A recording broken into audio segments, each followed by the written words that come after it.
একদিন ছেলেটি ঘুম থেকে উঠে দেখল তার চোখে যেন এক্সরের মতো দৃষ্টি এসেছে। এখন সে সবকিছুর আসল দাম দেখতে পারে। একদিন তার মা তাকে বাড়ি নিয়ে এলো। বাড়িতে পৌঁছাতেই তারা দেখল তার দুই ভাই যে প্রাচীন জিনিসগুলো কোটি টাকায় কিনেছে সেগুলো সব নকল। দুই ভাই গর্ব করে সেগুলো সবাইকে দেখাচ্ছিল, কিন্তু ছেলেটি বিনা দ্বিধায় সেই জিনিসগুলো মাটিতে ফেলে দিল। সে বলল এগুলো সব নকল, এমনকি এগুলো কোন সময়ে তৈরি হয়েছে তাও বলে দিল। কিন্তু দুই ভাই জেদ ধরল যে এগুলো আসল। এতে দাদু রেগে পা ঠুকতে লাগলেন। তিনি ছেলেটির কথার পুরো সমর্থন করলেন। তিনি বললেন এই নকল জিনিসগুলোর দাম $20ও হবে না। তারপর ছেলেটি তার এক্সরে দৃষ্টি চালালো। সে দেখল বাড়ির কুকুরের বাটিটাই আসলে অমূল্য। সে বাটিটা দাদুর কাছে নিয়ে এলো। সে বলল এই বাটির দাম $5 মিলিয়ন।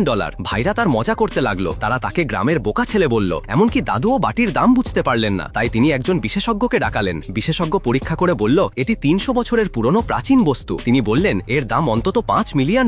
তারপর বিশেষজ্ঞ সেটি কিনতে $1 মিলিয়ন প্রস্তাব দিলেন। এটা শুনে সবাই হতবাক হয়ে গেল। দাদু তারপর 3টি খাম বের করলেন। তিনি বললেন প্রত্যেককে $3 লাখ করে প্রাথমিক পুঁজি দেওয়া হবে। যে প্রাচীন জিনিসের ব্যবসায় সবচেয়ে বেশি লাভ করবে সেই হবে পরিবারের উত্তরাধিকারী। ছেলেটি প্রাচীন জিনিসের বাজারে গেল। তার শক্তি দিয়ে সে প্রতিটি জিনিসের আসল দাম দেখতে পারত। চারপাশে দেখে সে $1 মিলিয়ন সবচেয়ে দামি বস্তু দেখতে পেল। তখন সে এক দোকানদারের কাছে একটি কালি পাথর দেখল যা ছিল অমূল্য। ছেলেটি সেটি তৎক্ষণাৎ কেনার চেষ্টা করল, কিন্তু তখনই তার দুই ভাই চলে এলো। তারা কালি পাথরটি তার কাছ থেকে কেড়ে নিল, কিন্তু তারা জানতো না যে আসল ধন ছিল সেই পাথরের সঙ্গে থাকা কালীদণ্ডটি। যখন দোকানদার বলল পুরো সেটের দাম $9 লাখ, তখন ভাইরা কালীদণ্ডটি কেনার থেকে বিরত থাকলো। তারা শুধু কালি পাথরটি $6 লাখ কিনল। তাদের চলে যেতেই ছেলেটি নিশ্চিত করল যে কালীদণ্ডটির দাম $5 মিলিয়ন।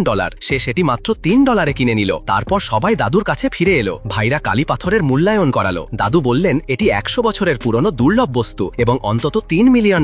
ভাইরা গর্ব করে ছেলেটিকে দেখাতে লাগলো। তারা হেসে বলল সে নাকি বাজে একটা কালীদণ্ড কিনেছে। ছেলেটি দাদুকে বলল এই কালীদণ্ডটি মিং রাজবংশের রাজকীয় বস্তু, যা 1000 বছরের পুরনো। এর দাম বাজারে অন্তত $5 মিলিয়ন।